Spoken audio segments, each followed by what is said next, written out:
welcome you to our daily Bible study. I am your host instructor, Dr. Terry K. Reeves, and right now we're on our 7th series entitled Called Sons. And we're going to go with part 2 for the meaning of called. Let's dive right into it. Yesterday we dealt with John desiring for the believer to recognize and to see while considering with a serious diligence about the type of love that is displayed and possessed by the Father.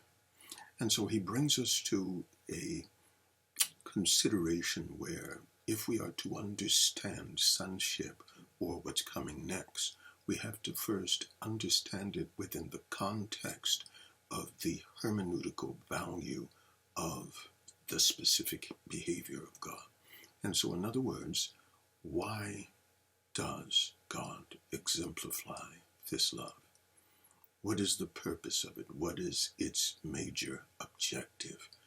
And when we unpack this, we understand that he's saying, behold, what manner of love. In other words, see this amazing love. And it's written grammatically as if something is going to be continued or something is going to be unpacked from the fact that he reveals himself by loving us, and this love is going to have an objective or to fulfill some type of desire that God so chooses. And so the term manner, what manner? Patapos. And we said that was interrogative, and what it does, it deals with the term whatever, or of what possible sort, of what quality, of what manner, of what type, of what quality or degree. And so this term is taken from the word poios, and it sets the foundation of the term to mean what sort or what kind. John is prompting the believer to consider the type and quality of love, and the term love here is agape. The term agape from the Greek, Koine Greek, indicates that the Father displays love, affection, or benevolence. This is the meaning of agape, love, feast, or dear love. In the Latin, the text reveals that John asks, in a manner of pointing out the principle, see this or the amazing love, or see what amazing love this is. And so agape also deals with brotherly love. We hit these things yesterday, and I just want to refresh, but I want to make sure that there is a clarification of the meanings. And it also deals with goodwill. And so a related word is agapeo. And agapeo means to welcome, to entertain, or to be fond of, to love dearly. Another aspect of this is to be well pleased or well content with a thing. So other meanings for the term agape are as follows. To esteem, to love, or a love that indicates the direction of the will and finding one's joy in something or someone. And so it indicates that it is something that is not just a spontaneous happenstance, because sometimes our feelings can bring us into a relationship and we connect based on the feelings. But when the feelings are gone, then the relationship starts to suffer. This type of love is an intentional love, a love that comes because one is choosing to do so. And this is a love that is directed towards someone or something because it is our desire or the desire of he or she who is loving.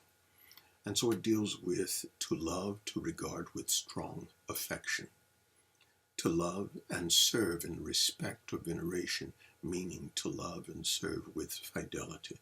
And so these can merge together because when we speak of agape or agapeo, sometimes we serve, whether it's our family, whether it's our parents, whether it's even our boss or a pastor, a bishop, we serve them because of the fidelity of our love.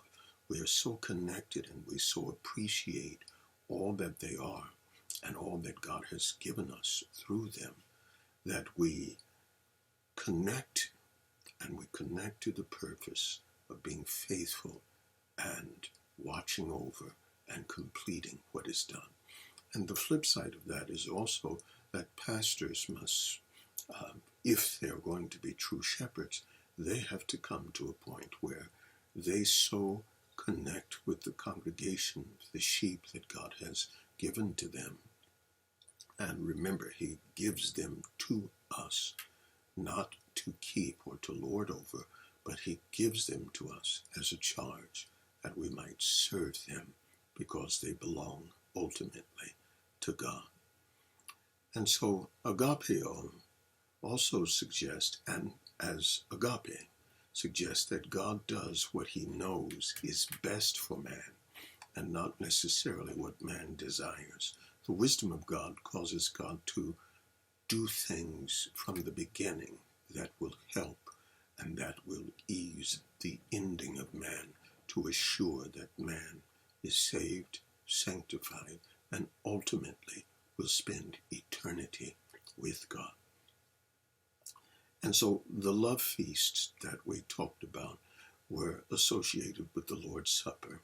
And there were times when wealthy individuals would provide the food and provide the sustenance to all, whether people had money or not. Everyone was in commonality. Everyone was welcome. These individuals who sponsored these feasts did it out of a token of their desire and their will. They would even ensure that people who were sick or people who were absent would get food. And the food that was given was not just mere scanty portions, but they were benevolent portions, portions that showed the love and the regard that those who through these feasts had for one another. And so this love, or agape, has been bestowed. And this term bestowed is the word didymi. And so this love, or agape didymi hemin, this love has been bestowed, didymi, upon hemin. And so didymi means to give literally or figuratively, to bestow upon or to bring forth, to deliver up or to someone, to grant, to give something, someone that is one's own for the purpose of the advantage of the other. In other words, you're giving them something that you possess, but you're giving it willfully so they can have an advantage, so they can be blessed by it. It also means to supply or furnish necessary things, to give over to one's care, and therefore to entrust. This agape was given for the purpose, or that hina, we would or should be called the sons of God. Hina indicates the following: in order that, so that, the purpose or the result, indicating a specific cause or purpose. And so here we see that God bestows love upon us, and this love draws us for the purpose of us now opening our hearts, and we begin to commune with God. And so we desire to be closer, we draw near. And this impact of drawing us near, now he's able to bring us further into a greater relationship that causes us to be sons. His love conditions us. His love draws us. And as we are drawn and we crave after him, he then fulfills that craving by filling us with the Spirit that causes us to be sons. And even after that, he consistently loves us, succors us, or he gives to us to satisfy us.